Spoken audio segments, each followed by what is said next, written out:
Para se të filloj me historinë, ju lutem na tregoni në komente se nga cili qytet po na shikoni. Autobusi u ndal me një shkrepje frenash që ja mori frymën Ardianit. Pluhuri nga rruga e pa asfaltar u ngrit si një perde e hollë dhe depërtoi nëpër dritaret e vjetra të automjetit. Ai mbajti valixhen e vogël në gjunjë. Duart e tij tashpra nga vitet e punës në kantiere po I dridheshin lehtë, jo nga lodhja, por nga diçka më e thellë, një ndjenjë që nuk e kishte ndjer prej vitesh. Frika. Jo frika e zakonshme, por ajo lloj frike që vjen kur po kthehesh diku ku dikur ke qenë I tëri dhe tani nuk di më kush je. Stacioni I fundit, thiri shoferi me një zë të mërzitur, sikur kishte bërë këtë rrugë mijëra herë dhe çdo ditë ishte njësoj. Ardiani u ngrit ngadalë. Gjunjët e tij kërcitën. 50 vjeç nuk ishin pak. Këmbët I ndjeu të rënda, sikur këpucët e tij të vjetra ishin mbushur me plumb. Zbriti shkallët e autobusit dhe shkeloi përsëri në tokën e fshatit të tij. Pas 25 vitesh, ajri ishte I njëjtë, I pastër, me erë kashte dhe duhan toke. Por gjithçka tjetër ishte ndryshe. Rruga kryesore, e cila dikur ishte thjesht një shteg deu, tani kishte copza betoni të shpërndara këtu e atje, si një punë e braktisur përgjysma. Dyqani I vjetër I Nexhipit ku ai blinte cigare kur ishte djalë I ri, tani ishte një grusht gurrësh të mbuluar me bimësi. Shtëpia e Fatmirës që dikur qëndronte në qoshe me oxhakun që tymonte çdo mëngjes, tani ishte vetëm një strukturë e thyer, me dyert shkullura dhe dritare paxhama. Ardiani qëndroi aty, në mes të rrugës dhe ndjeu se bota po I rrotulloi rreth tij. Kishte imagjinuar këtë moment kaq shumë herë, në ato net të ftohta në Gjermani kur nuk mund të flinte e shtrirë në dhomën e vogël që ndante me 3 burra të tjerë, në ato ditë të gjata në kantiere kur duart I dignin nga çimentja dhe kurrizinja priste dhimbja. Ai kishte ëndruar për këtë ditë, por jo kështu. Ju duat diçka? Zëri erdhi nga pas tij. Ardiani u kthye dhe pa një burr të ri, me mjekër të shkurtër dhe një kapele të vjetër në kokë. Ishte duke e shikuar me një shprehje të rezervuar, sikur po pyeste një të huaj.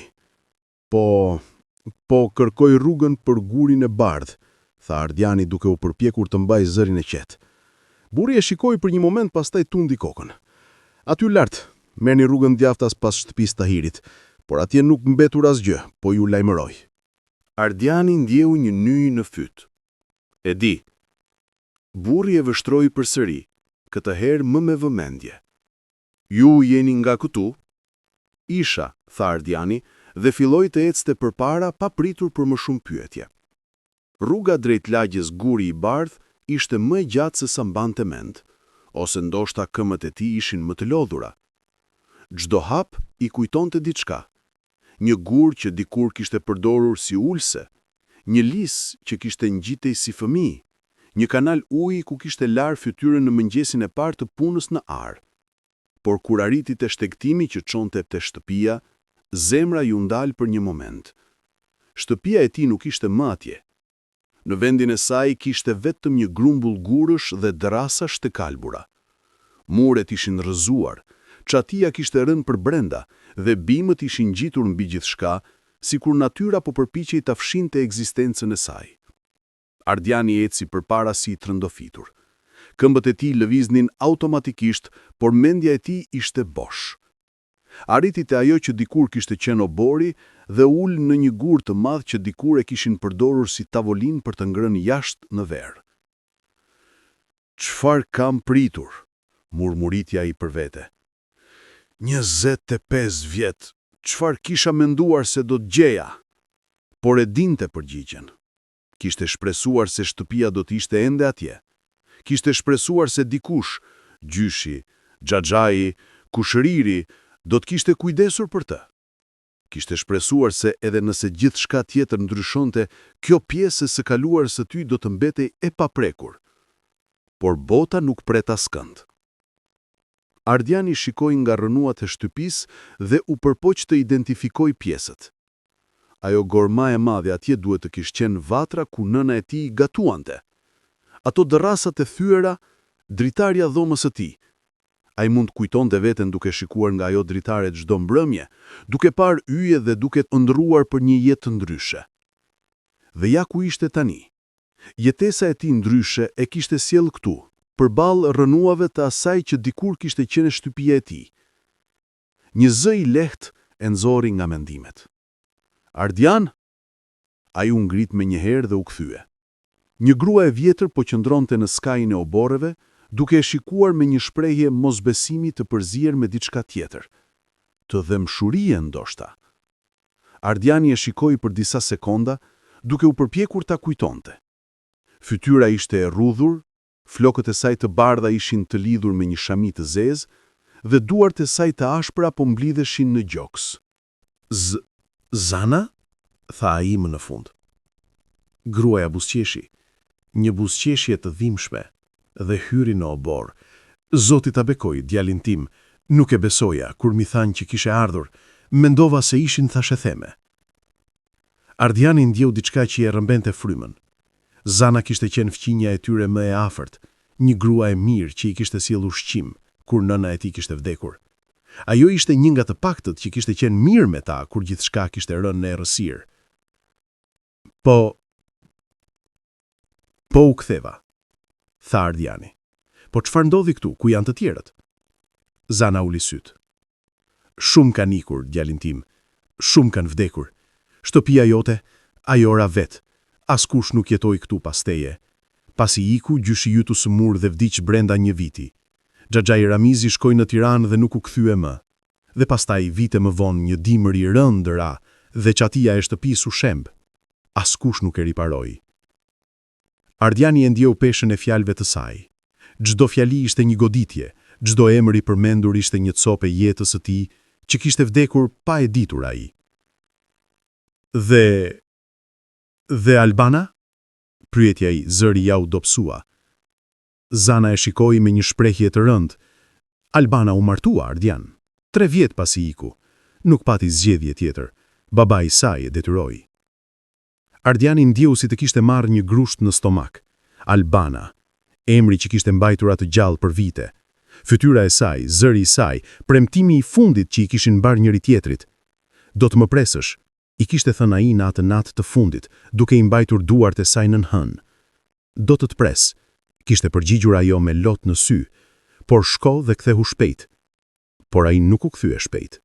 U kthye 25 vjet më vonë. Dhe tani ishte shumë vonë. Nata ra mbi fshat si një mantell i rënd. Ardiani gjeti një vend të vogël për të fjetur, një kasolle e vjetër në skajën e fshatit që dikur kishte qenë një bariu. Zana i kishte dhënë një jorgan të vjetër dhe pak buk me djath, dhe edhe pse ai kishte nguruar ta pranonte, ajo kishte insistuar. Ku do të shkosh tani? Bota nuk të ka pritur, por unë po. Ardiani shtrihej në dyshemen e ftokët të kasolles, duke dëgjuar zhurmën e erës jashtë. Nuk mund të flinte. Çdo herë që mbyllte syt, pamja e shtëpisë së rënuar kthehej, dhe fjalët e Zanës jehonin në kokën e tij. Albana u martua. Ai e dinte që kjo mund të ndodhte. E dinte që njerëzit nuk pritnin për gjithmonë. Për një farë pjesë e tij kishte shpresuar, kishte besuar që ajo do të ishte atje, që premtimi i tyre do të kishte qëndruar, por premtimet thyen. Në errësyrën e kasolles, Ardiani e ndjeu veten duke u mbështjellë në kujtime. E kujtoi ditën kur kishte takuar Albanën për herë të parë. Ishte verë dhe ai kishte qenë duke punuar në ar kur ajo kishte kaluar me një kovë ujë në kokë. E kishte shikuar dhe kishte mbetur pa frym. Jo vetëm nga bukuria e saj, por nga mënyrën se si ecte, me kokën lart dhe hapa të sigurt, sikur bota nuk mund ta prekte. "Çfarë shikon?" I kishte thënë ajo, me një buzëqeshje djallëzore. "Asgjë," kishte përgjigjur ai, duke u skuqur. Por ajo e dinte, dhe që atëherë, diçka kishte filluar mes tyre. Diçka e heshtur, e paprekur, por e fortë si hekuri. Tani, ai po shtrihe në një kasolle të ftohtë, dhe ajo ishte diku tjetër, me një jetë tjetër, me një familje tjetër, dhe ai ishte vetëm një kujtim. Në mëngjes, Ardiani u zgjua me një vendosmëri të re. Nuk ishte ardhur këtu vetëm për të qarë mbi atë që kishte humbur. Kishte ardhur për të gjetur përgjigje. Dhe kishte ardhur për të bërë gjithçka që nuk ishte bërë 25 vjet më parë. Ai filloi duke vizituar varresat. Ato ishin në një kodër të vogël në skajin e fshatit, të rrethuara me një mur guri të ulët dhe porta e hekur kishte ndryshkur dhe qëndronte gjysma hapur. Ardiani etri midis varresave, duke lexuar emrat mbi gurët e thjeshtë. Shumë prej tyre i njihte, fëmijë të vjetër, shok të fëmijërisë, njerëz që dikur kishin qenë pjesë e jetës së tij të përditshme. Dhe pastaj e gjeti atë që po kërkonte. Varrin e gjyshit të tij. Guri ishte i thjeshtë, me emrin e gdendur me shkronja të vjetra. Hasan Kelmendi, 1920-1999. Ardiani u ul pranë varrit dhe vuri dorën në gurin e ftohtë. Nuk dinte çfarë të thoshte. Çfarë mund të thojë pas 25 vitesh? Më fal gjysh, murmuriti ai. Më fal që nuk u ktheva. Më fal që nuk qesha atje. Zëri u thye dhe ai la kokën të binde në duar. Për herë të parë që kur kishte arritur, Ardiani qau. Qau për gjyshin që kishte vdekur duke e pritur. Qau për nënën që e kishte humbur kaq herët. Qau për shtëpinë që nuk ekzistonte më. Qau për Albanën, për jetën që nuk kishin jetuar kurrë. Dhe qau për veten. Për djalin e ri që kishte ikur plot të ëndra dhe për burrin e lodhur që ishte kthyer plot pendim. Do të bësh plan për qëndruar? Zëri i Zanës e nxori nga mendimet. Ardiani fshiu syt shpejt dhe u ngrit. Ajo po qëndronte në hyrjen e varrezave me një shport në dorë. Nuk e di, tha ai. Çfarë ka mbetur për mua këtu? Zana hyri dhe erdhi pranë tij. Më shumë se sa mendon djalin tim. Por duhet kesh kurajo ta shohësh. Ardiani e shikoi. Çfarë do thuash? Zana hezitoi për një moment, pastaj tha me një zë të ulët. Ka gjëra që ti nuk i di, Ardian. Gjëra që ndodhen pas largimit tënd. Gjëra për cilat njerëzit nuk flasin më. Zemra e Ardianit filloi të rrahë më shpejt. Çfarë gjërash? Zana e shikuoi në sy për një kohë të gjatë, sikur po vendoste nëse duhet të fliste. Pastaj tha. Shtëpia jote nuk ra vet, Ardian. Dikush e erëzoi. Fjalët e Zanës i ngulen si thika në zemër. Ardiani e shikoi me një shprehje mosbesimi, por thellë brenda, diçka po i thoshte që ajo po fliste të vërtetën. Kush? Pyeti ai, zëri i tij ishte një pëshpëritje ashpër. Zana shikoi rreth e rrotull sikur po sigurohej që askush tjetër nuk po i dëgjonte. Varrezat ishin bosh përveç tyre, por ajo përsëri foli me zë të ulët. Nuk jam e sigurt për gjithçka, por dëgjova gjëra. Njerëzit flasin kur nuk mendojnë që dikush po dëgjon. Pasi gjyshi yt vdiq dhe Xhaxhai Ramizi iku, dikush erdhi dhe mori tokën tuaj. Thonë që kishte dokumente, letra, kontratat vjetra. Thonë që gjyshi yt kishte borxhe dhe toka ishte kolateral. Ardiani i ndjeu gjakun duke i vluar. Borxhe! Gjyshi im nuk kishte borxhe. Ai ishte një njeri i drejtë, punonte nga agimi deri në muzëk.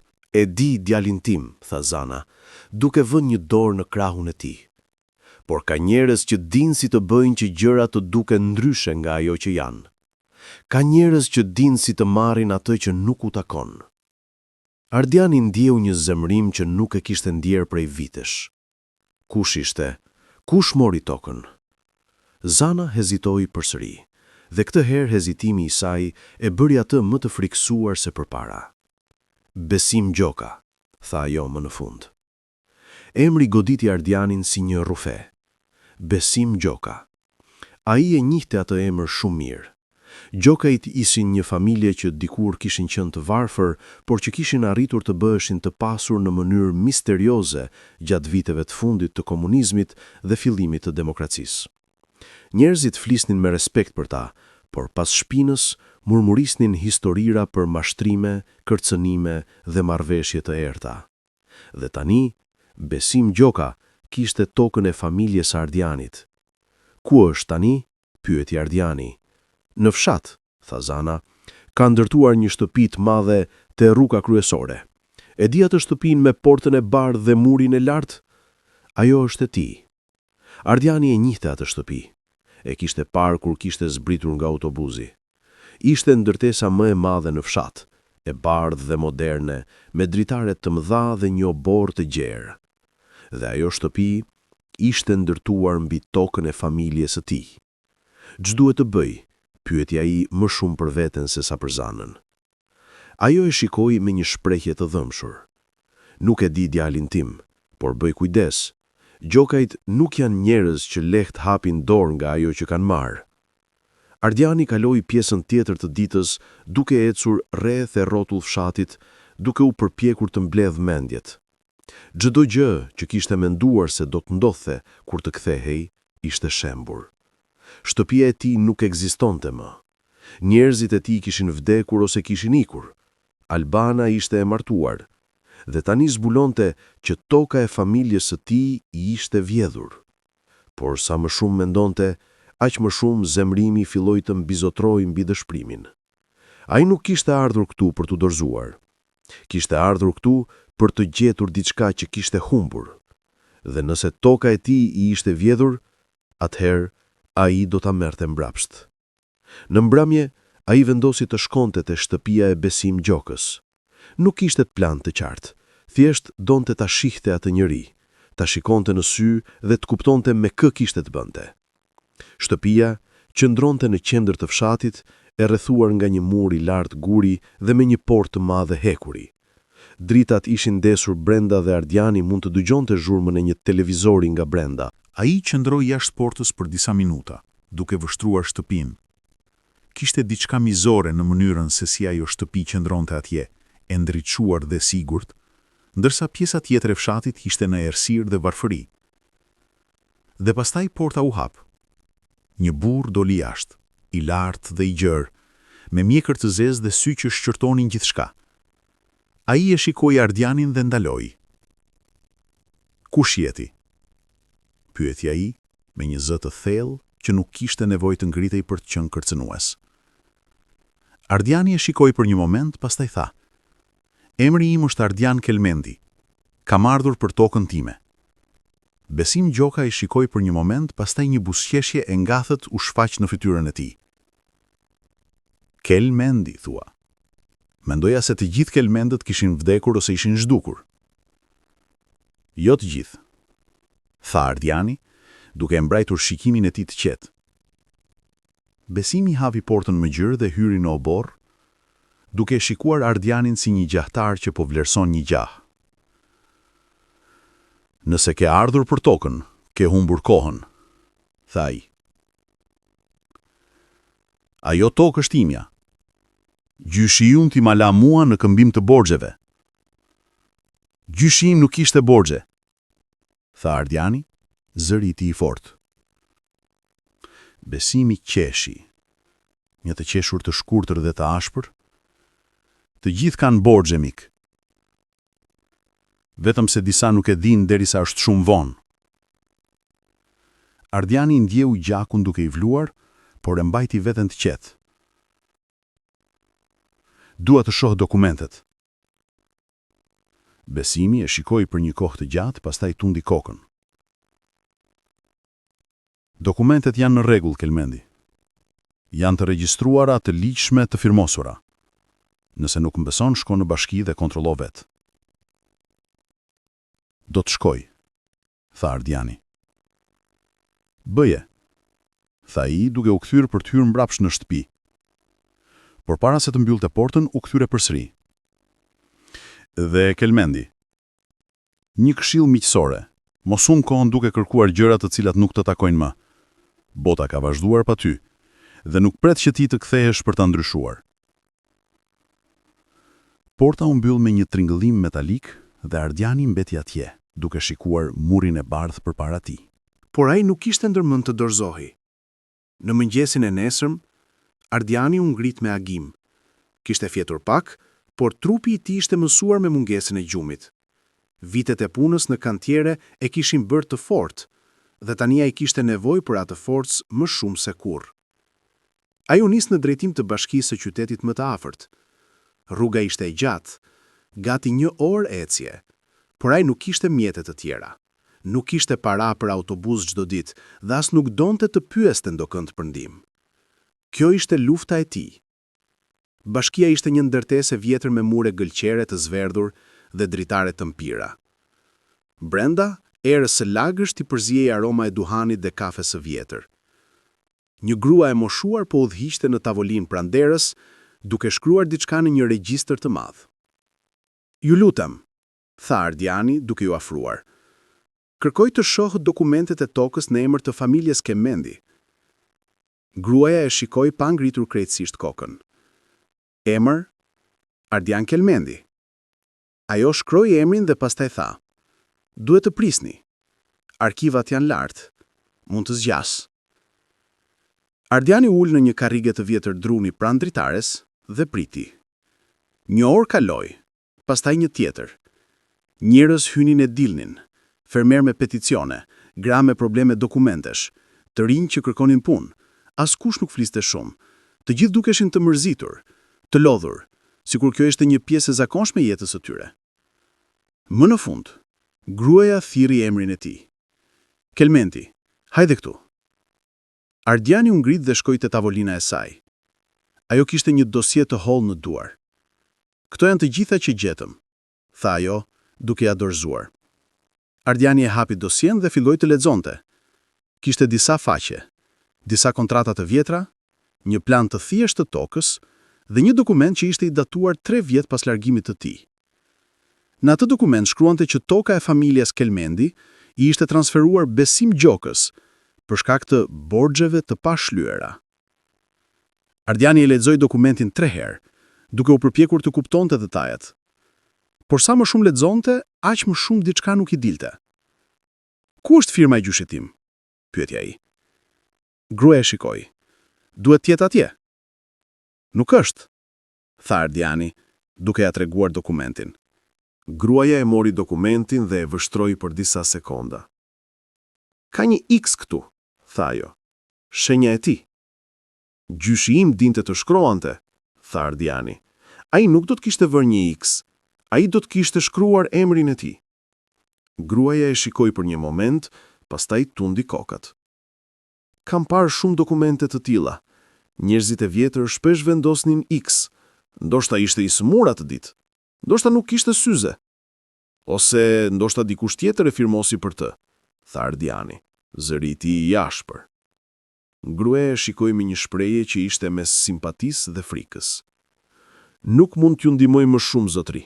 Nëse keni dyshime, duhet të shkoni te një avokat, por ju paralajmëroj, këto gjëra janë të vështira për t'u provuar."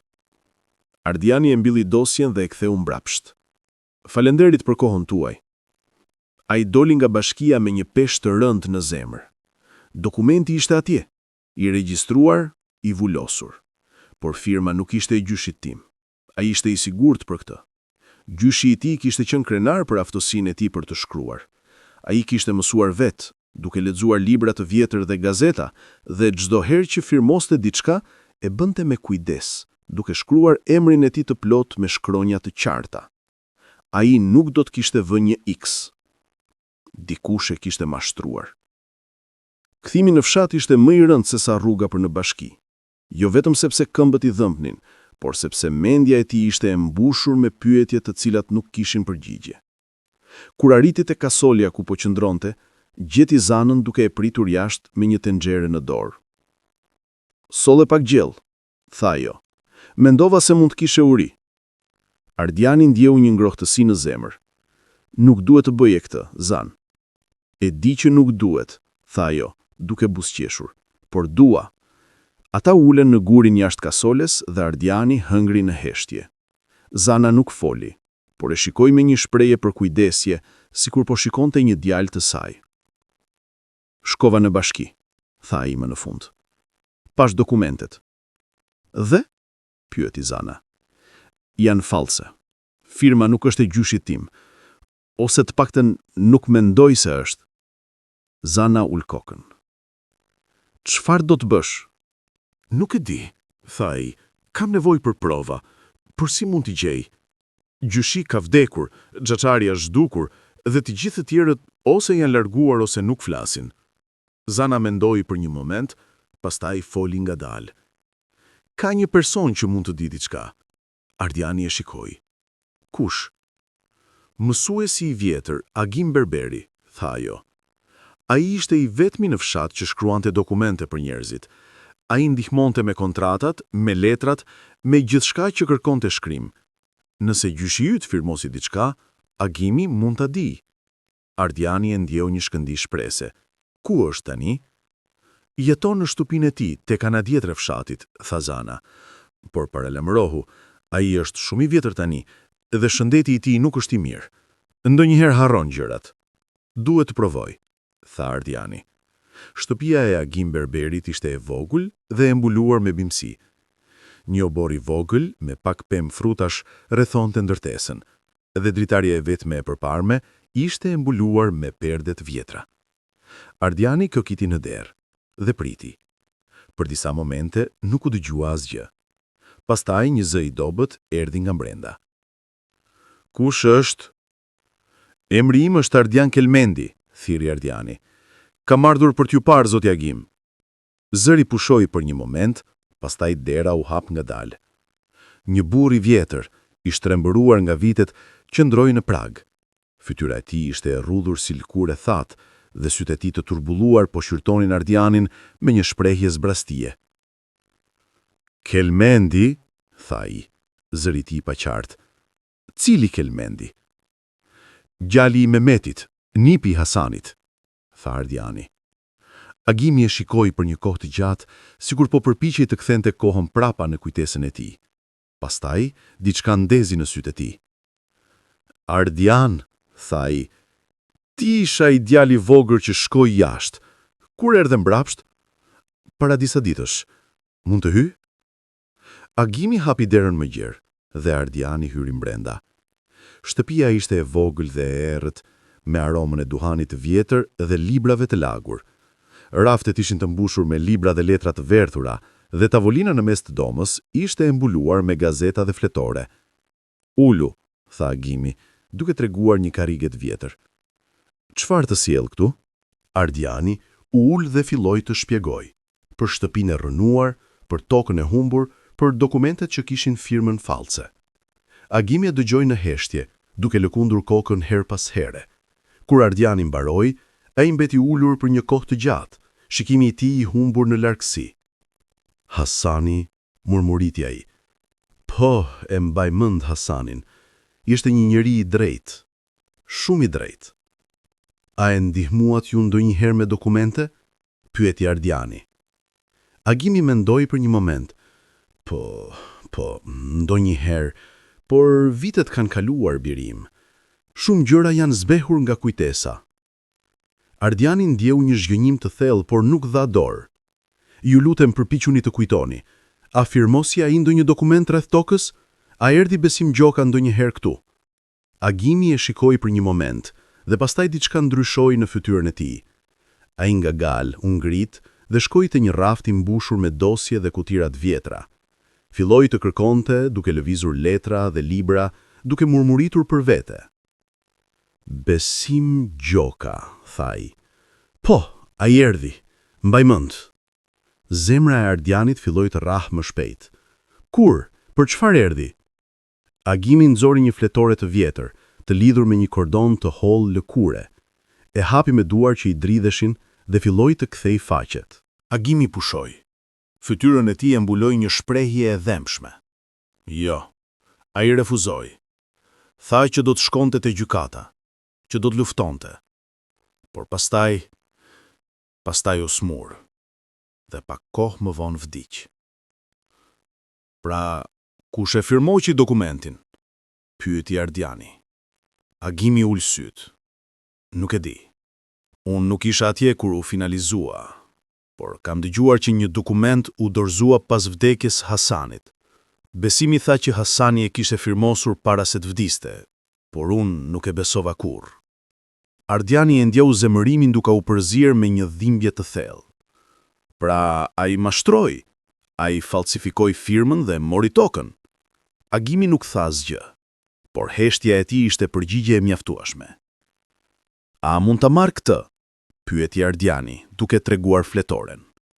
Agimi hezitoi për një moment. Pastaj e la në duart e tij. Merreni. Por bëni kujdes, Ardian. Gjokajt nuk janë njerëz që lënë gjërat lehtë. Nëse ju zbulojnë që po kërkoni të vërtetën, mund të jenë të rrezikshëm. Ardiani e mbëjti fletoren fort në duar. Nuk kam frikë prej tyre. Duhet kesh, Ardian. Ata janë më të fuqishëm se sa mendon. Ardiani u kthye në kasole me fletoren nën krah, mendja e tij e mbushur me plane. Tani kishte diçka. Një provë që tregonte që gjyshi i tij kishte refuzuar të firmonte dokumentin. Nuk ishte mjaft për të fituar në gjykat, por ishte një fillim. Por ai e dinte që agimi kishte të drejtë. Besim Gjoka nuk do të pranonte kur të humbiste tokën pa luftë. Dhe Ardiani nuk kishte as para, as lidhje, as fuqi për ta sfiduar atë hapur. Por kishte diçka që besimi nuk e kishte. Të vërtetën. Dhe ajo e vërteta, herët avon, do të dilte në dritë. Ditët që pasuan ishin të mbushura me pyetje dhe kërkime. Ardiani kaloi kohë duke folur me njerëzit e vjetër të fshatit, duke u përpjekur të gjente dikë që mund të kujtonte diçka për ditën kur gjyshi i tij kishte refuzuar të firmonte dokumentin. Por shumica ishin larguar, të tjerët kishin vdekur, dhe ata që mbeten ishin ose shumë të vjetër për të kujtuar, ose shumë të friksuar për të folur. Emri i Besim Gjokës mbante peshë në fshat. Njerëzit e respektonin, ose më sakt, e friksoheshin atë. Ai kishte ndërtuar biznese, kishte krijuar vende pune dhe kishte lidhje me njerëz të fuqishëm në qytet. Askush nuk donte të bëhej armik i tij. Por Ardiani nuk ishte si njerëzit e tjerë. Ai nuk kishte asgjë për të humbur. Një pasdite, ndërsa po ecte pranë rrugës kryesore, dëgjoi një zë që i thirrri emrin. Ardiani? Ai u kthye dhe e pa një grua duke ardhur drejt tij. Për një moment, nuk e njohu, por pastaj diçka në mënyrën se si ajo ecte, në formën e fytyrës së saj, ja ktheu kujtesën. Drita, tha ai, zëri plot habitje. Gruaja buzëqeshi, një buzëqeshje të dhimbshme dhe nostalgji. Po, Drita Marku. Nuk e prisja që do të më kujtoje. Ardiani ndjeu një val kujtimesh duke ardhur mbrapsht. Drita kishte qenë një nga shoqet e Albanës, një vajzë e qetë që punonte në ar dhe që shpesh vinte te shtëpia e tyre për të ndihmuar nënën e tij. Si mund të mos të kujtoj? Tha ai. Ti ishe gjithmonë e mirë me ne. Drita buzëqeshi përsëri, por kësaj radhje buzëqeshja nuk arriti syt. Kanë kaluar shumë vite, Ardian. Shumë gjëra kanë ndryshuar. E di, tha ai. Unë vetë kam ndryshuar. Ata ecën së bashku për disa minuta në heshtje, derisa Drita foli përsëri. Dëgjova që e kthyer për tokën, tha ajo. Njerëzit po flasin. Ardiani nuk u habit. Në fshat asgjë nuk mbetej sekret për shumë kohë. Po, dhe nuk do të ndalem derisa të marr atë që më takon. Drita e shikoi me një shprehje shqetësimi. Bëj kujdes, Ardian. Besim Gjoka është një njeri i rrezikshëm. Ai nuk lë askënd të qëndrojë në rrugën e tij. E di, por nuk mund të iki përsëri. Nuk mund të lë gjërat si janë. Drita ndaloi dhe shikoi në sy. Ka diçka që duhet ta dish. Zemra e Ardianit filloi të rrahë më shpejt. Çfarë? Drita hezitoi, duke shikuar rreth e rrotull sikur po sigurohej që askush nuk po i dëgjonte. Pastaj tha me zë të ulët. Albana nuk donte të martohej me Flamurin. Emri e goditi si një grusht në stomak. Flamur. Pra ai ishte burri i Albanës. Babai i saj e detyroi. Vazhdoi Drita. Flamur ishte i pasur, familja e tij kishte toka dhe para, dhe pas largimit tënd, babai i Albanës mendoi që ajo kishte nevojë për siguri. Ajo luftoi Ardian, ajo qau dhe u lut, por në fund nuk pati zgjidhje. Ardiani ndjeu një dhimbje kaq të thellë sa mendoi që do të rrezohej. Ku është tani? Drita ul syt. Jeton në qytet, kanë 3 fëmijë, Flamuri punon në bashki. Ardiani mbajti frymën për një moment, duke u përpjekur të kontrollojë emocionet. A është e lumtur? Drita nuk i u përgjigj me njëherë. Kur foli, zëri i saj ishte i butë, por i plot dhimbje. Nuk e di nëse ajo është e lumtur, Ardian. Por ajo mbijetoi. Dhe nga njëherë. Kjo është gjithçka që mund të bëjmë. Atë natë, Ardiani nuk mund të flinte. Fjalët e Dritës i jehoni në kokën e tij. Albana kishte qenë e detyruar të martohej. Ajo nuk e kishte harruar. Ajo kishte luftuar. Por, çfarë mund të bënte ai tani? Ajo kishte një familje, një jetë. Ai nuk mund të hynte dhe të prishte gjithçka. Por një pjesë e tij donte ta shihte. Vetëm një herë. Vetëm për të ditur që ajo ishte mirë. Në mëngjes, ai vendosi. Do të shkonte në qytet. Jo për ta takuar, jo akoma, por thjesht për ta parë nga larg, për të kuptuar nëse ajo kishte gjetur paqe, edhe nëse nuk ishte lumturi. Qyteti nuk ishte i madh, por për Ardianin, që kishte jetuar në fshat gjithë jetën e tij të hershme, ai dukej si një botë tjetër. Rrugët ishin të asfaltuara, ndërtesat ishin më të larta, dhe njerëzit ecnin me shpejtësi të përqendruar në punët e tyre. Ardiani nuk e dinte saktësisht ku të kërkonte. Drita i kishte thënë që flamuri punonte në bashki, por nuk ishte dhënë adresë për shtëpinë e tyre. Ai kaloi orë duke ecur rreth e rrotull, duke vëzhguar njerëzit, duke shpresuar që ndoshta do ta shihte rastësisht. Dhe pastaj, afër drekës, e pa. Ajo po dilte nga një dyqan me një qese blerjesh në dorë. Flokët e saj ishin më të shkurtër se sa mbante mend, dhe veshja e saj ishte më moderne. Por fytyra, ajo fytyrë që ai kishte parë në ëndra për 25 vjet, ishte ende e njëjtë. Zemra e Ardianit filloi të rrahe aq fort sa mendoi që gjithë rruga do ta dëgjonte. Ai qëndroi atje, i fshehur pas një shtylle, duke e shikuar. Albana eci disa hapa, pastaj ndaloi dhe thirri diçka. Një vajzë e vogël, rreth 8 vjeç, vrapoi drejt saj dhe kapi dorën. Ato folën për një moment, pastaj vajza qeshi.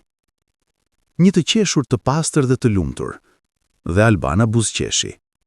Ardiani e ndjeu diçka duke u thyer brenda tij.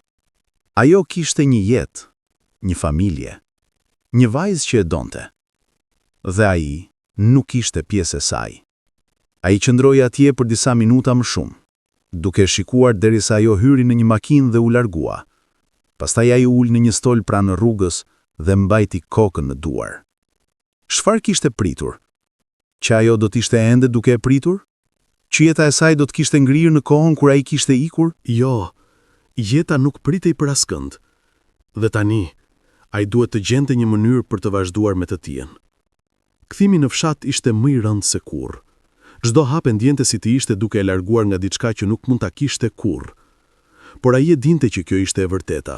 Disa gjëra nuk mund të riktheheshin, sado shumë të doje. Kur arriti tek kasolja, gjeti Zanën duke e pritur përsëri.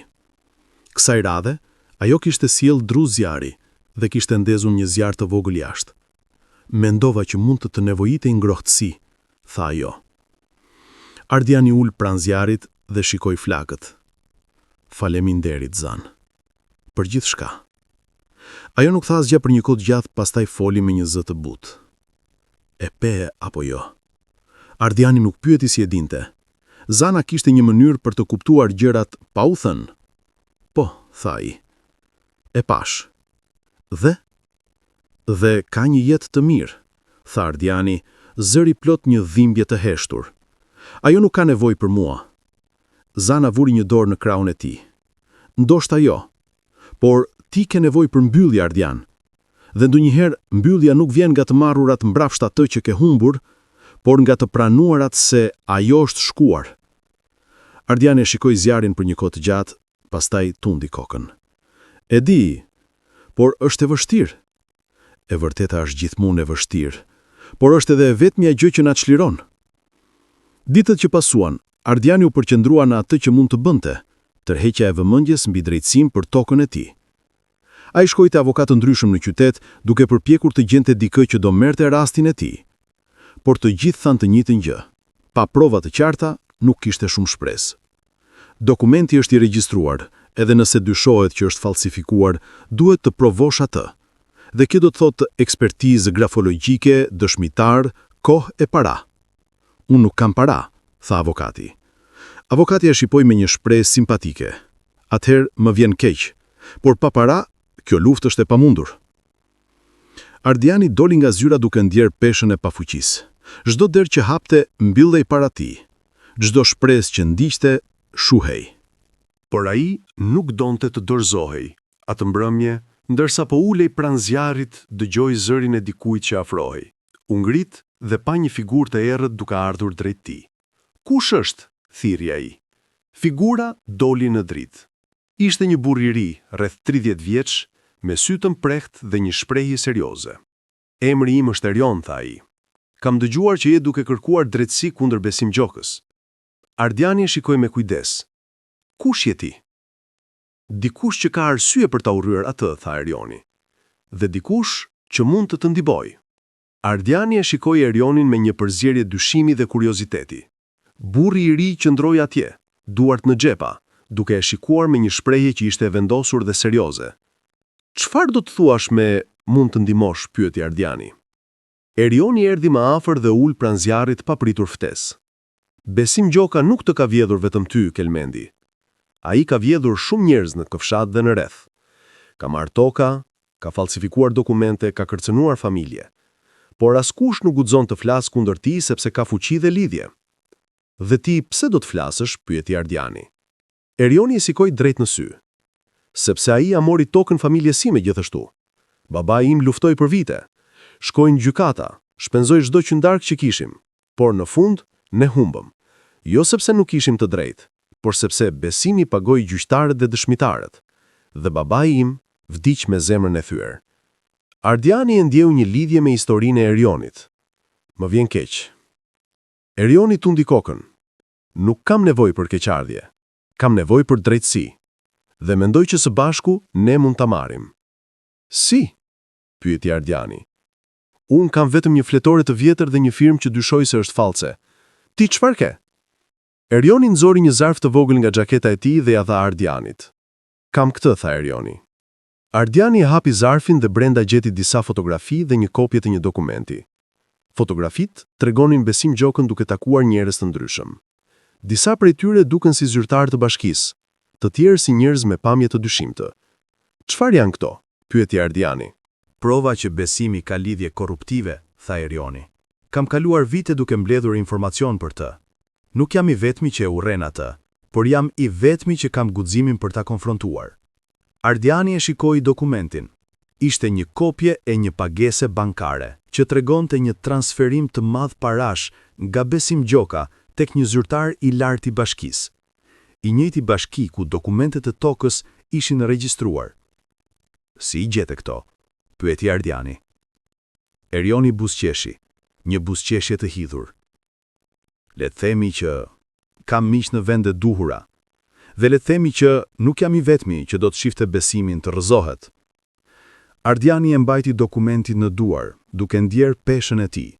Kjo ishte më shumë se sa kishte shpresuar të gjente, por diçka ende shqetësonte.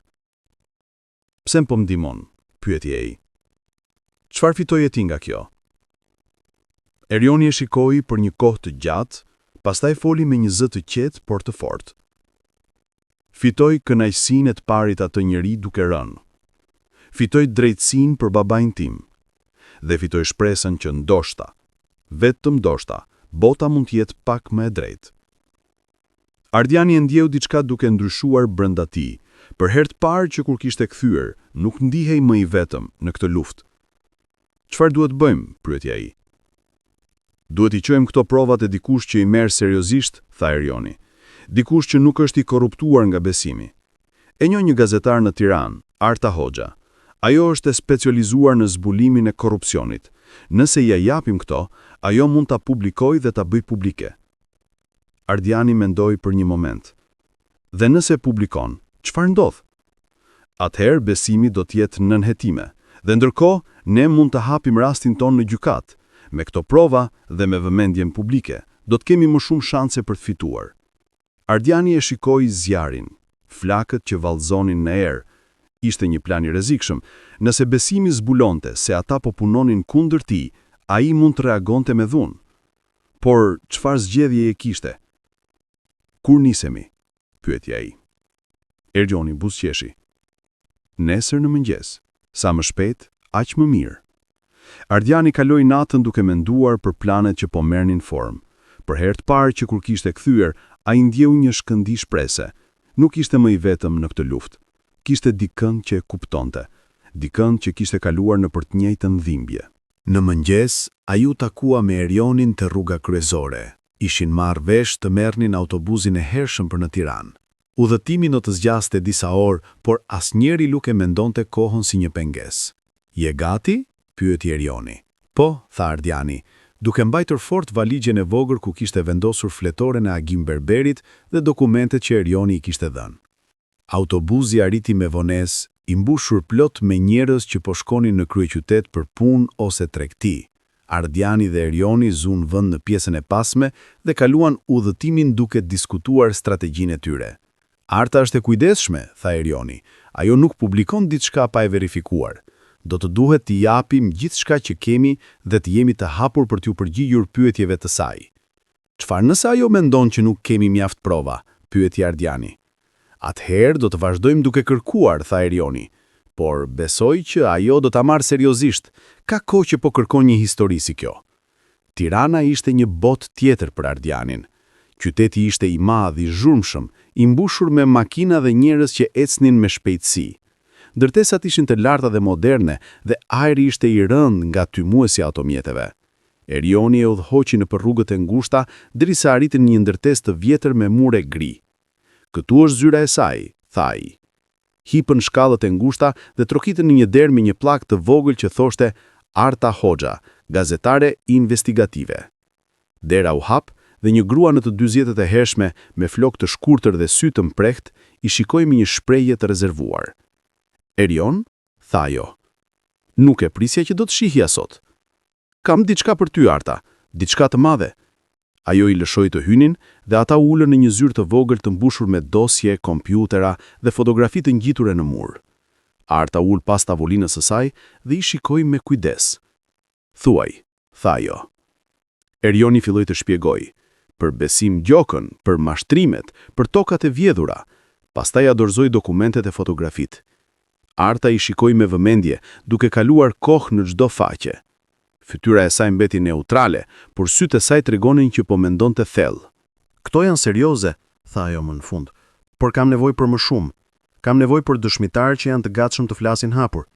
Fotografitë dhe dokumentet janë të mira, por nëse nuk kam njerëz që të dëshmojnë, historia nuk do të ketë peshë të mjaftueshme." Ardiani foli për herë të parë. "Unë jam gati të flas. Unë jam gati të tregoj historinë time." Arta e shikoi me një shprehje të butë. "E di që je, por historia jote vetëm nuk mjafton. Kam nevojë të paktën për 2 ose 3 persona të tjerë që kanë kaluar nëpër të njëjtën gjë, njerëz që janë gati të dalin publikisht." Erioni tundi kokën. "Ne do t'i gjejmë. Më jep disa ditë." Arta mendoi për një moment, pastaj tha: 3 ditë. Më sill 3 persona të tjerë dhe do ta publikoj historinë. Por me një kusht, ju duhet jeni të gatshëm për pasojat. Besim Gjoka nuk do të qëndroj duar kryq. Ai do të luftoj dhe mund të bëhet i rrezikshëm." Ardiani e shikoi drejt në sy. "Jam gati." Pas takimit me Artën, Ardiani dhe Erioni u kthyen në fshat me një mision të qartë: të gjenin njerëz të tjerë që ishin viktima të Besim Gjokës dhe që ishin të gatshëm të flasin. Por kjo nuk ishte e lehtë. Shumë njerëz kishin frikë, disa kishin humbur shpresën, të tjerë thjesht donin ta harronin dhe të vazhdonin jetën. Ditën e parë, ata shkuan te një familje që jetonte në skajin tjetër të fshatit. Bariu i familjes, një burr i moshuar me emrin Gani, kishte humbur tokën e tij 15 vjet më parë. "Nuk mund të flas," tha Gani, duke ulur kokën. "Kam fëmijë, kam nipër. Nëse flas kundër Gjokës, ata do të vuajnë. Por nëse nuk flet, ai do të vazhdojë të bëjë të njëjtën gjë me të tjerët. Fëmijët e tu do të jetojnë në një botë ku njerëz si Besimi fitojnë gjithmonë." Gani shikoi me një shprehje të dhimbshme, por nuk ndryshoi mendje. "Më vjen keq, por nuk mund." Ditën e dytë, ata provuan me një grua të re të quajtur Flutura, e cila kishte humbur tokën e saj të trashëguar pas vdekjes së prindit saj. "Unë do të doja të flisja," tha ajo, "por burri im nuk lejon. Ai thotë që është shumë e rrezikshme dhe ka të drejtë. Besimi ka njerëz që punojnë për të, njerëz që nuk ngurrojnë të përdorin dhunën." Erioni ngjeu frustrimin duke u rritur. Çdo portë që trokisnin, mbyllej, çdo shpresë që ndiqnin, shuhej. Por në mbrëmjen e ditës dytë, ndodhi diçka e papritur. Një burr erdhi te kasolja ku po qëndronte Ardiani. Ishte ulur në pamje, me mekë të bardhë dhe duar të ashpra nga puna. "Emri im është Skënder," tha ai. "Kam dëgjuar që po kërkoni njerëz që kanë humbur nga Besimi." Ardiani u ngrit me njëherë, Po, je gati të flasësh? Skënderi tundi kokën. Po, jam i moshuar. Nuk kam më asgjë për të humbur dhe jam lodhur nga heshtja. Zemra e Ardianit u mbush me shpresë. Çfarë të ka bërë Besimi? Skënderi u ul dhe filloi të tregoj historinë e tij. Unë kisha një copë toke ku kultivoja duhan. Ishte e vogël, por mjaftonte për të ushqyer familjen time. Një ditë, Besimi erdhi dhe më tha që ai kishte bler tokën nga një afërm im, të cilin nuk e kisha parë prej vitesh. Unë i thash që ai nuk kishte të drejtë ta shiste sepse toka ishte në emrin tim, por Besimi kishte dokumente, letra që tregonin që i afërmi im kishte bërë një kontratë shitje. Unë shkova në gjykat, por humba. Gjyqtari tha që dokumentat ishin të vlefshme. Por ti mendon që ato ishin falso? Pyeti Erioni. Jo vetëm që mendoj, tha Skënderi. E di. I afërmi im ishte i moshuar dhe i smur. Ai vdiq pak pas asaj kohe, dhe kur fola me të pak para se të vdiste, ai më tha që nuk kishte firmosur kur asgjë. Ai tha që Besimi e kishte vizituar dhe i kishte kërkuar të firmonte, por ai kishte refuzuar. Ardiani e ndjeu gjakun duke i valuar. Ishte e njëjta histori si e gjyshit e tij. A do të flasësh për këtë publikisht? Pyeti ai. Skënderi tundi kokën. Po, edhe nëse më kushton jetën do të flas, sepse e vërteta duhet të dëgjohet. Në ditën e tretë, ata gjetën një person tjetër, një grua e quajtur Lule, e cila kishte humbur një shtëpi që kishte trashëguar nga gjyshja e saj. Besimi erdhi me letra dhe me policë, tha ajo. Ata thanë se shtëpia tani përkiste atij. Unë u detyrua të dilja brenda një dite. Humba gjithçka. A ke ndonjë provë? Pyeti Erioni. Lule tundi kokën. Asgjë. Vetëm fjalën time. Por jam e gatshme të flas. Me Skënderin dhe Lulen, tani kishin 3 persona që ishin gati të dëshmonin. Ishte mjaft për Artën të fillonte hetimin. 3 ditë më vonë, Ardiani, Erioni, Skënderi dhe Lule u ulën në zyrën e Artës në Tiranë. Ajo kishte përgatitur një regjistrim video dhe kishte bërë pyetje të hollësishme për secilin prej tyre. Ju kuptoni që kjo do të jetë publike, tha ajo. Emrat tuaj, fytyrat tuaja, historitë tuaja do të jenë në gazetë dhe në internet. A jeni gati për këtë? Të gjithë tundën kokën. Atëherë le të fillojmë, tha Arta.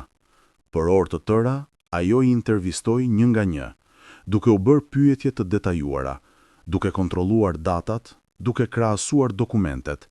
Në fund, ajo mbajti pamjen e shkrimit për disa ditë, duke verifikuar çdo detaj. Dhe pastaj, një javë më vonë, artikulli u publikua. Titulli ishte i thjeshtë, por i fuqishëm. Tokat e vjedhura. Si një biznismen fshatarak ndërtoi pasurinë mbi mështrime. Artikulli tregonte historinë e Ardianit, të Skënderit, të Lules dhe të shumë të tjerëve. Ai përshkruante mënyrën se si Besim Gjoka kishte përdorur dokumente të falsifikuara, lidhje korruptive dhe friksime për të vjedhur toka dhe prona nga njerëz të pafuqishëm. Brenda disa orëve, artikulli u bë viral. Mira njerëz e lexuan. Stacionet e lajmeve filluan ta ripostojnë. Dhe më e rëndësishmja, prokuroria filloi të interesohej.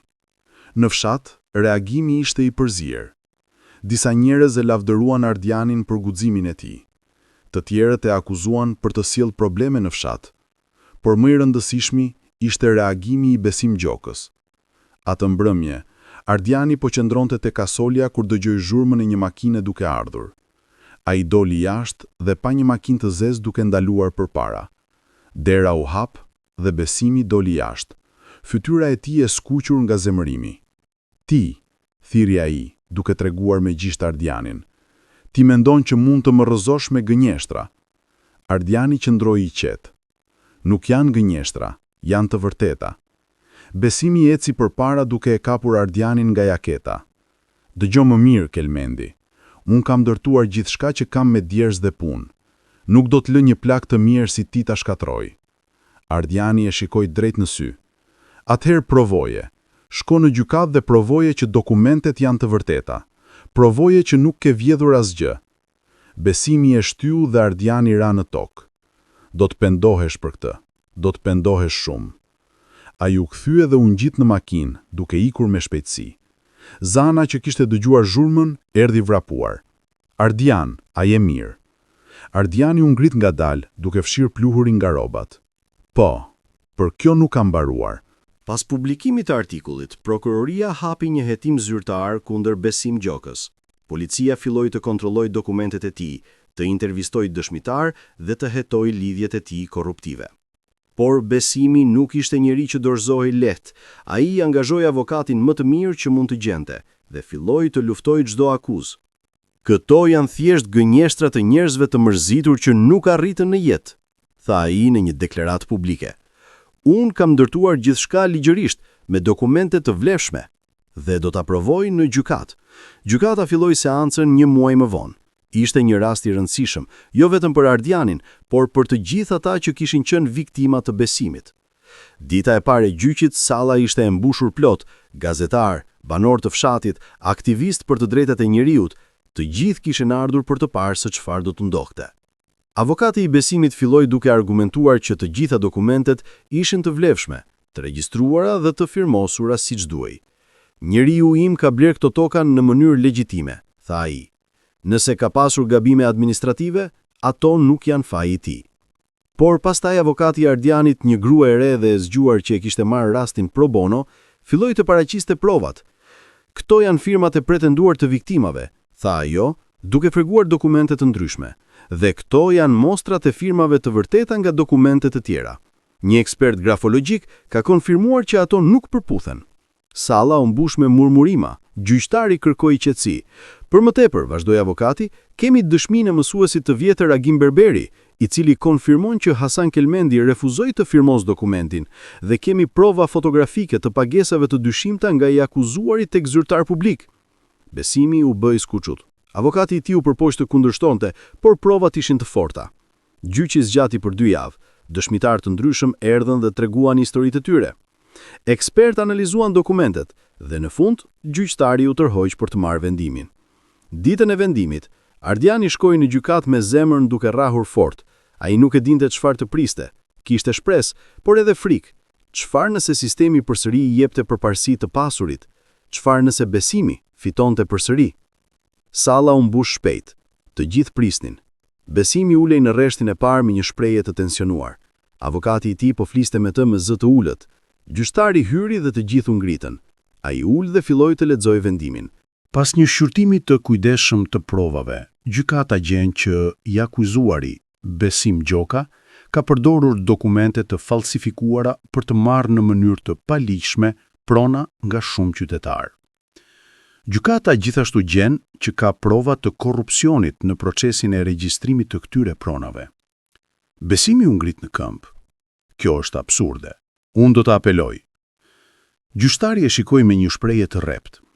Ju do të keni të drejtën për apelim, por për momentin, gjykata vendos që të gjitha pronat e fituara në mënyrë të paligjshme të kthehen tek pronarët e tyre të ligjshëm. Për më tepër, i akuzuari do të paguajë dëm shpërblim dhe do të përballet me akuza penale për falsifikim dokumentesh dhe korrupsion. Salla shpërtheu në duar trokitje. Ardiani ndjeu lot duke ju mbushur syt. Pas gjithë atyre viteve, pas gjithë asaj dhimbjeje, drejtësia kishte fituar. Muajt që pasuan ishin të mbushur me punë. Toka ju kthye Ardianit, por ajo ishte ende shkatruar. Shtëpia ishte një grumbull gurrësh dhe Ara kishte nevojë për punë të madhe. Por Ardiani nuk ishte vetëm më. Erioni erdhi për të ndihmuar. Skënderi, edhe pse i vjetër, ofroi dorën e tij. Madje edhe disa të rinj nga fshati erdhën, të frymëzuar nga historia e tij. Do ta rindërtojmë, tha Erioni një ditë, duke qëndruar mbi rrënojat e shtëpisë. Do ta bëjmë edhe më të bukur se sa ishte. Ardiani buzëqeshi. Nuk kam nevojë që të jetë e bukur, vetëm kam nevojë që të jetë ime. Ata filluan duke pastruar rrënojat. Çdo gur u hoq me kujdes, çdo dërrase kalbur u hoq. Dhe pastaj, ngadalë por me qëndrueshmëri, filluan të ndërtonin. Zana solli ushqim çdo ditë. Ajo ul me ta gjatë pushimit dhe tregoi histori të vjetra nga koha kur fshati ishte plot jetë. Ti po e sjell atë jetë përsëri, Ardian, po ju jep njerëzve shpresë. Ardiani e shikoi rreth e rrotull, njerëzit duke punuar, duke qeshur, duke ndërtuar diçka së bashku. Për herë të parë që kur kishte kthyer, ai nuk ndihej humbur. Një ditë ndërsa Ardiani po punonte në ndërtim, dëgjoi një zë që thirrri emrin e tij. U kthye dhe zemra ju ndal. Albana qëndronte atje, në skajin e oborreve. Për një moment asnjëri nuk foli. Ata thjesht qëndronin atje, duke u shikuar njëri tjetrin, vite duke u shkrirë mes tyre. Dëgjova për gjyqin, tha jo në fund. Dëgjova që fitove. Ardiani tundi kokën. Po, por nuk është vetëm fitoria ime, është e të gjithëve. Albana erdhi më afër duke shikuar muret e reja që po ngriheshin. Po e rindërton? Po, thaj, por jo vetëm shtëpin, po mundohem të rindërtoj diçka më të madhe. Ajo e shikoj me sy plot dhimbje. Më vjen keq, Ardian, më vjen keq që nuk të prita, më vjen keq që nuk isha më e fortë. Ardiani shkoi pranë saj dhe vuri një dorë në krahun e saj. Nuk ke pse të kërkosh falje, Albana. Ti bëre atë që duhej për të mbijetuar. Dhe unë kuptoj. Sytë e saj u mbushën me lot. Po ti, a i gjete atë që po kërkoje? Ardiani mendoi për një moment, pastaj tundi kokën. Po, e gjeta. Jo atë që kisha imagjinuar, por diçka më të rëndësishme. Paqe me veten time. Ata qëndronin atje për disa minuta, në heshtje, duke ndarë një moment që ishte njëkohësisht i dhimbshëm dhe shërues. Do të kesh një jetë të mirë këtu, tha ajo më në fund. Dhe ti ke një jetë të mirë atje, tha ai. Albana buzëqeshi, një buzëqeshje të dhimbshme, dhe pastaj u kthye dhe shkoi. Ardiani e shikoi derisa u zhduk, dhe pastaj u kthye te puna.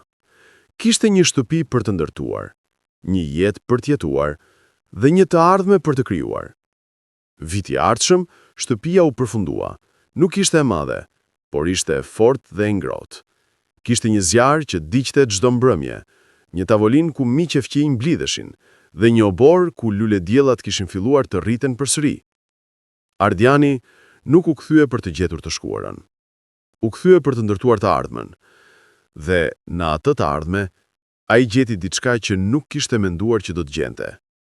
Komunitet, miqësi dhe një qëllim që ishte më i madh se vetja e tij.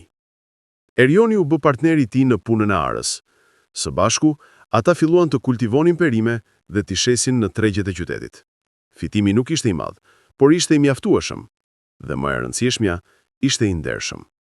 Zana, tani edhe më e vjetër, ende vinte çdo ditë me ushqim dhe histori. Ajo ishte bërë si një nën për Ardianin dhe ai kujdesej për të sikur të ishte e tij. Skënderi, edhe pse i lodhur nga vitet, shpesh vinte dhe ulej në oborin e Ardianit, duke pirë kafe dhe duke treguar histori nga koha e dikushme. Të them të drejtën, Ardian, tha ai një ditë. Ti na dhurove diçka që kishim humbur. Besimin që drejtësia ende ekziston. Ardiani buzëqeshi. Ne ja dhuruam vetes. Unë thjesht u bëra pjesë e luftës. Një vit pas gjyqit, Ardiani ul në verandën e shtëpisë së tij të re dhe shikoi perëndimin e diellit. Qielli ishte i pikturuar me portokalli dhe vjollc, dhe era e lehtë e verës po lëkunte degët e pemëve. Ai mendoi për udhëtimin që kishte bërë, nga dita që kishte mbërritur me autobus dhe kishte gjetur rrënjojat e shtëpisë, deri në këtë moment ku po ulej në një shtëpi të re, të ndërtuar me duart e tij dhe me ndihmën e njerëzve që kishin besuar tek ai. Kishte humbur shumë. Kishte humbur 25 vjet. Kishte humbur Albanën. Kishte humbur familjen e tij. Por kishte gjetur diçka tjetër. Kishte gjetur veten. Ai e dinte tani që jeta nuk ishte për të kthyer kohën prapa. Ishte për të pranuar atë që kishte ndodhur dhe për të ndërtuar mbi atë që mbetej. Dhe kështu ai vazhdoi të jetonte, jo në hijet e së shkuarës, por në dritën e së tashmes. Me kalimin e kohës, historia e Ardianit u bë e njohur, jo vetëm në fshat, por edhe më gjerë. Njerëz nga fshatrat e tjerë filluan të vinin te ai, duke kërkuar këshilla për të luftuar padrejtësitë e tyre. Ai nuk ishte avokat, as gjyqtar, por kishte diçka më të vlefshme: përvoja dhe vendosmëri. Si e bëre? E pyeti një grua një ditë. Si guxove të luftoje kundër dikujt kaq të fuqishëm? Ardiani mendoi për një moment, pastaj tha: sepse nuk kisha asgjë tjetër për të humbur, dhe sepse dija që nëse nuk luftoja, do të jetoja me peng për pjesën tjetër të jetës sime. Gruaja tundi kokën. Por, çfarë nëse humb? Atëherë të paktën do të dija që provova, tha Ardiani. Dhe nganjëherë, thjesht provuarit është mjaftueshëm për të jetuar me kokën lart. Një ditë, Ardiani mori një letër nga Arta, gazetarja që kishte publikuar historinë e tij. Ajo shkruante: Ardian, historia jote ka frymëzuar 10 njerëz të tjerë të dalin dhe të kërkojnë drejtësi. Ka marrë letra nga njerëz në të gjithë vendin që tregojnë histori të ngjashme. Disa prej tyre kanë filluar të luftojnë, të frymëzuar nga ti. Doja të të falenderoj. Jo vetëm për atë që bëre për veten tënde, por për atë që bëre për të gjithë ne. Na tregove që drejtësia është e mundur edhe kur duket e pamundur. Me respekt, Arta. Ardiani mbajti letrën në duar dhe ndjeu një ngrohtësi në zemër. Ai nuk kishte ndërmend të bëhej hero. Kishte ndërmend vetëm të merrte mbrapsht atë që i takonte. Por nëse historia e tij kishte ndihmuar të tjerët, atëherë gjithçka kishte vlerëtur. Një ditë dimri, 2 vjet pas gjyqit, Ardiani mori një vizitë të papritur. Ishte duke punuar në obor kur dëgjoi një makinë duke ndaluar jashtë. Kur doli të shihte, pa një burr të moshuar duke zbritur. Besim Gjoka. Por burri përpara tij nuk ishte i njëjti si ai që kishte parë në gjykatë. Ishte i dobësuar, i lakuar dhe fytyra e tij mbante shenjat e një njeriu të mundur. Ardiani ndjeu instinktin e tij të parë të ishte i mëshirshëm, por u mbajt në vend. "Çfarë dëshiron?" pyeti ai. Zëri i tij i qetë por i fortë. Besimi qëndroi atij për një moment, sikur po kërkonte fjalët e duhura. "Erdha për të kërkuar falje," tha ai më në fund. Ardiani e shikoi me kujdes. "Falje?" "Po," tha Besimi, duke ulur kokën. "Për gjithçka që të bëra, për tokën që mora, për dhimbjen që shkaktova. Humba gjithçka në atë gjyq, pasurinë, respektin, lirinë time për një kohë. Por më e keqja që humba ishte paqja ime." Ardiani nuk foli për një moment. Pjesa e tij që kishte vuajtur donte ta refuzonte, ta dërgonte tutje. Për pjesa tjetër, pjesa që kishte mësuar nga vuajtja, e kuptonte se edhe njerëzit e këqinj vuajnë pasojat e veprimeve të tyre. "Pse erdhe tek unë?" pyeti Ardiani. "Pse jo të tjerët që u bëre keq?" "Sepse ti ishe i pari që guxoi të më ndalonte," tha Besimi. "Dhe sepse shofte ti diçka që unë humba për shumë kohë, integritetin." Ardiani mendoi për një kohë të gjatë. Ai kujtoi gjyshit të tij, që kishte jetuar jetën e tij me nder. Ai kujtoi dhimbjet që kishte ndjer kur kishte parë shtëpinë e shembur. Ai kujtoi të gjitha sakrificat që kishte bërë për të arritur këtu. Por ai gjithashtu kujtoi fjalët e Zanës. Nganjëherë, mbyllja nuk vjen nga hakmarrja, por nga falja. "Nuk mund ta fshij atë që bëre," tha Ardiani më në fund. "Por mund të zgjedh të mos e mbaj urrëtin në zemrën time, jo për ty, por për veten time." Besimi e shikoi me sy plot lot. "Faleminderit," murmuriti ai. Ardiani tundi kokën. "Tani shko dhe jepu vetes një mundësi të dytë. Përdore atë më mirë se mundësinë e parë." Besimi u kthye dhe u largua, dhe Ardiani e shikoi derisa makina u zhduk në rrugën e pluhurosur. 5 vjet pas kthimit të tij, Ardiani kishte ndërtuar jo vetëm një shtëpi, por një jetë. Ara e tij po jepte fruta, biznesi i tij po rritej, dhe më e rëndësishmja, ai kishte krijuar një komunitet njerëzish që mbështesnin njëri tjetrin. Ai kishte ndihmuar shumë familje të merrnin mbrapsht tokat e tyre. Kishte këshilluar të rinj që donin të ktheheshin në fshat, por nuk dinin nga të fillonin. Kishte ndërtuar një shkollë të vogël, ku fëmijët mund të mësonin pa pasur nevojë të udhëtonin për orë të tëra.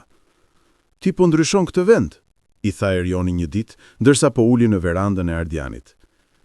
Ardiani buzëqeshi. "Jo unë vetëm, ne të gjithë po e ndryshojmë. Thjesht u duaj dikujt për të filluar." Erioni mori një glenj kraki dhe e shikoi në horizont. "E di çfarë është më e mira në gjithë këtë?" "Çfarë?"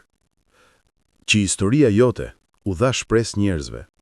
U tregoi se nuk është vonë për të filluar përsëri." Ardiani mendoi për këtë për një moment.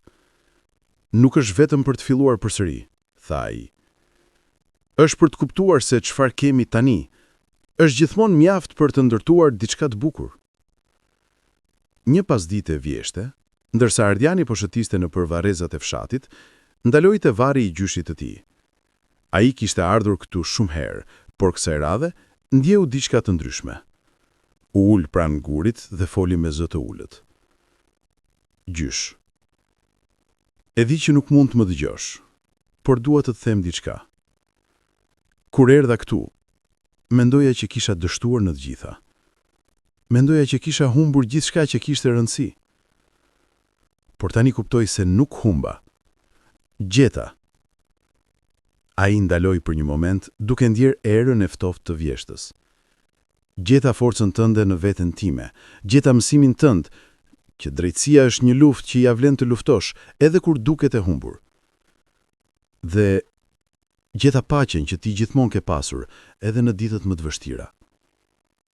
Ardiani qëndroi atje për një kohë të gjatë, duke ndjer pranimin e gjyshit të tij, edhe në heshtje.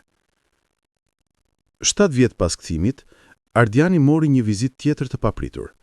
Ishte një djalë I ri, rreth 20 vjeç, me një valixhe të vogël në dorë dhe një shprehje të humbur në fytyrë. Emri im është Luan. Kam jetuar në Itali për 10 vjet, por tani jam kthyer dhe nuk di nga të filloj. Ardiani e shikoi djalin dhe pa veten 25 vjet më parë. Hajde, tha ai. Hajde, dhe më tregoj historinë tënde. Pastaj do të ndihmoj të gjesh rrugun tënde. Ata u ulën në verandë dhe Luani filloi të fliste. Për ëndrat që kishte pasur, për zhgënjimin që kishte ndjer, për ndjenjën e humbjes që po e mundon. Ardiani e dëgjoi me durim, duke ndërprer vetëm me pyetje të vogla. Dhe kur Luani mbaroi, Ardiani tha: "E di se si ndihet. Unë u ktheva këtu pas 25 vitesh dhe gjeta gjithçka të shkatruar. Por mësova diçka të rëndësishme.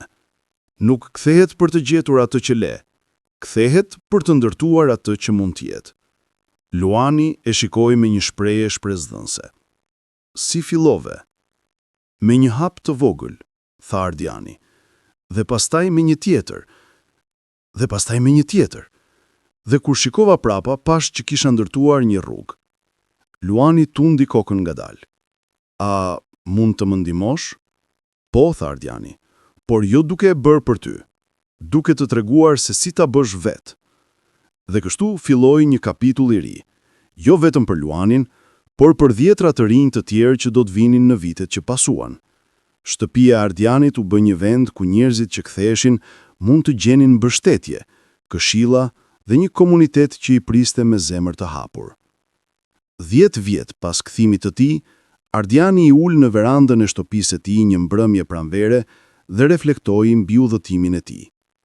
Ai nuk ishte bërë I pasur, nuk kishte fituar famë, por kishte diçka më të vlefshme, një jetë që kishte kuptim. Kishte mësuar që jeta nuk ishte për të arritur destinacione të përsosura, ishte për udhëtimin që bëje, për njerëzit që takoje në rrugë dhe për ndryshimin që lëje pas. Ai kujtoi ditën kur kishte mbërritur me autobus duke shikuar rrënojat e shtëpisë së tij. Ai kujtoi dhimbjen, zhgënjimin, zemërimin. Pra ai gjithashtu kujtoi momentin kur kishte vendosur të mos dorëzohet. Dhe ai ishte krenar për atë vendim. Në distancë, dëgjoi zërat e fëmijëve duke luajtur në rrugë. Dëgjoi të qeshun e erjojit që po vinte për darkë. Dëgjoi zhurmën e jetës që po vazhdonte, natyralisht dhe bukur. Dhe në atë moment, Ardiani kuptoi se ai ishte në shtëpi. Jo sepse kishte gjetur përsëri të shkuarën, por sepse kishte krijuar të ardhmen. 15 vjet pas kthimit të tij, Ardiani u bë një figurë e respektuar në rajon. Njerëzit vinin nga fshatrat e largta për të kërkuar këshilla. Ai shpesh ftoi të fliste në shkolla, në bashki, në takime komunitare. Një ditë ai u ftua në një konferencë kombëtare në Tiranë për të folur për zhvillimin rural dhe kthimin e emigrantëve. Salla ishte e mbushur me qindra njerëz, zyrtar qeveritar, aktivist, sipërmarrës, akademik. Kur Ardiani u ngrit për të folur, ndjeu nervozizmin e vjetër. Ai nuk ishte I mësuar me vëmendjen publike. Por kur pa fytyrat në audiencë, njerëz të rinj plot shpresë, prindër që kërkonin mundësi për fëmijët e tyre, emigrantë që donin të kthehen, ai gjeti forcën. "Emri im është Ardian Kelmendi," filloi ai. "Dhe para 16 vitesh, U ktheva në fshatin tim pas 25 vitesh emigrimi. Kur erdha, gjeta gjithçka të shkatruar. Por sot, qëndroj përpara jush për t'ju thënë se shkatrimi nuk është fundi. Është fillimi i diçkaje të re. Salla ishte e qetë. Të gjithë po dëgjonin me vëmendje. Nuk jam këtu për t'ju thënë që është lehtë, vazhdoi ai. Sepse nuk është. Kthimi në shtëpi ku gjithçka ka ndryshuar është njëra nga gjërat më të vështira që mund të bësh. Por është gjithashtu njëra nga gjërat më të vlefshme. Ai bëri një pauzë dhe shikoi rreth rrotull. Ne kemi një zgjedhje. Mund të largohemi dhe të harrojmë vendet tona, ose mund të kthehemi dhe t'i ringjallim ato. Por nëse zgjedhim të kthehemi, duhet të kuptojmë diçka të rëndësishme. Ne nuk po kthehemi në të shkuarën, po kthehemi për të ndërtuar të ardhmen. Ai përfundoi fjalimin e tij me një mesazh të thjeshtë. Nëse ke mundësi, kthehu, jo për të gjetur atë që le, por për të krijuar atë që mund të jetë. Sepse shtëpia jon nuk ka nevojë për nostalgjinë tonë, ka nevojë për duart tona. Salla shpërtheu në duartrokitje. Njerëz u ngritën në këmbë, disa kishin lot në sy. Pas konferencës, 10 persona erdhi te Ardiani për të folur me të, për të ndarë historitë e tyre, për të kërkuar këshilla. Dhe ai u dha kohë secilit, duke dëgjuar me durim dhe duke ofruar fjalin kurajimi. 20 vjet pas kthimit të tij, Ardiani u bë gjysh. Erioni kishte një vajzë të vogël të quajtur Zana, në nder të gruas së vjetër që kishte qenë si nën për ta të dy. Kur Ardiani e mbajti fëmijën për herë të parë, ndjeu një emocion që nuk e kishte përjetuar kurrë. Ndjenjen e një qarku që ishte plotësuar. Aja do të rritet këtu, tha Erioni, në këtë fshat që ti ndihmove ta ringjallësh. Do të ketë një jetë që ne nuk e kishim. Ardiani shikoi fëmijën e vogël dhe buzëqeshi. Dhe kur të rritet, ne do t'i tregojmë histori për kohën kur gjithçka ishte e shkatruar, dhe ajo do të kuptojë se gjithçka që ka tani u ndërtua nga njerëz që nuk u dorëzuan. Ata ulën në verandë duke shikuar perëndimin e diellit. Fshati që dikur kishte qenë i heshtur dhe i braktisur, tani ishte plot me jetë. Fëmijë që luanin në rrugë, familje që punonin në ara, biznese të vegjël që po hapeshin. E di çfarë është gjëja më e mirë në gjithë këtë? Tha Erioni. Çfarë? Pyeti Ardiani. Që historia jote nuk përfundon me ty, ajo vazhdon me ne, dhe do të vazhdoj me Zanën e vogël, dhe me fëmijët e saj. Kjo është trashëgimia e vërtetë. Ardiani tundi kokën. Trashëgimia nuk është për paratë që lëm, është për vlerat që mësojmë, dhe për shembullin që japim. Një ditë, Ardiani vendosi të shkruante një letër, jo për ta dërbuar, por thjesht për të shprehur atë që kishte në zemër. Ai e shkroi me dorë, me shkrim të qartë, duke marrë kohën e tij. Albana e dashur. Nuk e di nëse do ta lexosh ndonjëherë këtë letër. Ndoshta nuk do ta dërgoj kurrë, por dua ta shkruaj, sepse ka gjëra që nuk i kam thënë asnjëherë. Kur u ktheva në fshat 20 vjet më parë, zemra ime ishte plot me dhimbje. Dhimbje për atë që kishim humbur, për jetën që nuk e jetuam kurrë së bashku. Por me kalimin e viteve, kuptova se dhimbja nuk ishte për ty, ishte për përftyrimin që kisha për atë që mund kishte qenë. Sot, shoh se ti ke një jetë të bukur. Ke një familje që të do, familje që janë kryelartë për ty, dhe një rrugë që ke ecur me binjitet, dhe unë jam krenar për ty. E di që jeta të detyroj të bëje zgjedhje të vështira, por të gjithë ne bëjmë. Dhe ato zgjedhje na formojnë në atë që jemi. Doja të falenderoj, Albana. Jo vetëm për kohën që kaluam së bashku, por për mësimin që më dhe. Që dashuria e vërtet nuk është për të zotruar dikë, por për të dëshiruar lumturinë e tij. Edhe ku nuk je pjesë e saj. Shpresoj që jeta të vijë me mirësi. Dhe shpresoj që një ditë, kur të jemi të vjetër dhe të jemi përballuar me të gjitha luftrat tona, të mund të ulemi dhe të flasim për ditët e vjetra. Jo me pikëllim, por me falënderim për atë që ishte. Me respekt dhe dashuri të përjetshme. Ardian. Ai e mbylli letrën dhe e vuri në një zarf. E mbajti në duar për një moment, duke menduar nëse duhej ta dërgonte. Por në fund, e vendosi në një sirtar dhe e la atje. Disa gjëra nuk kanë nevojë të dërgohen për të pasur vlerë. Nganjëherë, thjesht shkruarit i tyre është mjaftuar. 25 vjet pas kthimit të tij, Ardiani ishte tani 75 vjeç. Trupi i tij kishte filluar të dobësohej, por shpirti i tij ishte ende i fortë. Ai kalonte ditët e tij në mënyrë të thjeshtë, duke punuar pak në obor, duke pritur vizita nga fqinjet, duke luajtur me niprit e mbesat që vinin çdo javë. Një mbrëmje dimri, ndërse po ulej pranë zjarrit me Erionin dhe disa miq të tjerë, një nga të rinjtë e fshatit e pyeti: "Zoti Ardian, nëse do të ktheheshe në kohë, do të bëje gjithçka ndryshe?" Ardiani mendoi për një kohë të gjatë, duke shikuar flakët. Pastaj tha: "Jo, sepse çdo gabim që kam bërë, çdo humbje që kam përjetuar, më ka sjellë këtu. Dhe këtu është pikërisht vendi ku duhet të isha."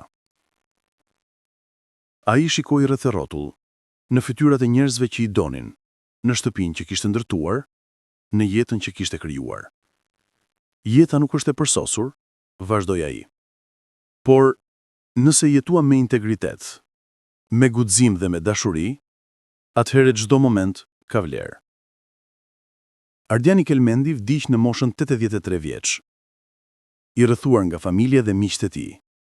Ishte një ditë pranvere, me diell të ngrohtë dhe era të butë.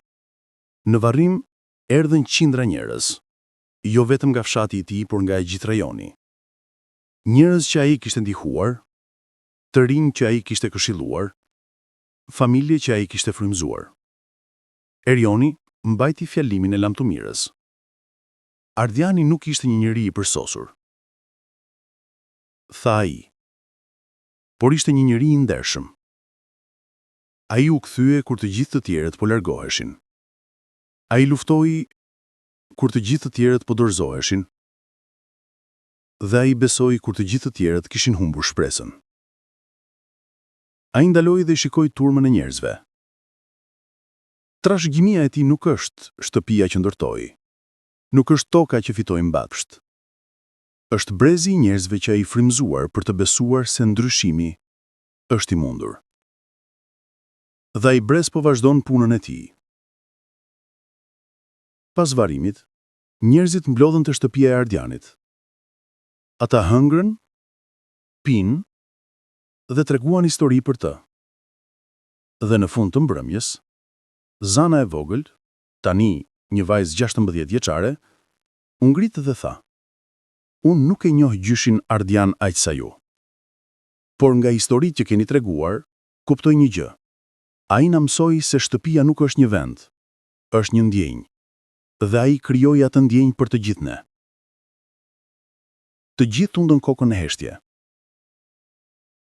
Dhe në atë moment, trashëgimia e Ardianit u bë e qartë. Ai nuk kishte thjesht ndërtuar një shtëpi ose fituar një tokë. Ai kishte ndërtuar një komunitet, një shpresë, një të ardhme. Dhe ajo e ardhme do të vazhdonte përgjithmonë, mbajtur gjallë nga ata që ai kishte prekur. Historitë më të mëdha nuk janë ato për heroët pa të meta, janë ato për njerëzit e zakonshëm që gjejnë forcën për të qëndruar në këmbë pas rënjes. Ardiani Kelmendi u kthye në fshat pas 25 vitesh dhe gjeti rënoja. Por ai nuk u dorëzua, ai ndërtoi, ai luftoi, ai besoi. Dhe në fund, ai e gjeti atë që kishte kërkuar gjithë jetën. Jo një të shkuar të përsosur, por një të ardhme me kuptim. Nëse ti je duke luftuar sot, nëse ke humbur diçka të rëndësishme, nëse ndihet sikur bota ka vazhduar pa ty, merre shembullin e Ardianit. Fillimet e reja janë të mundshme, drejtësia është e mundshme dhe shërim është i mundshëm, por vetëm nëse guxon të fillosh, vetëm nëse guxon të besosh, dhe vetëm nëse guxon të luftosh për atë që di se është e drejtë.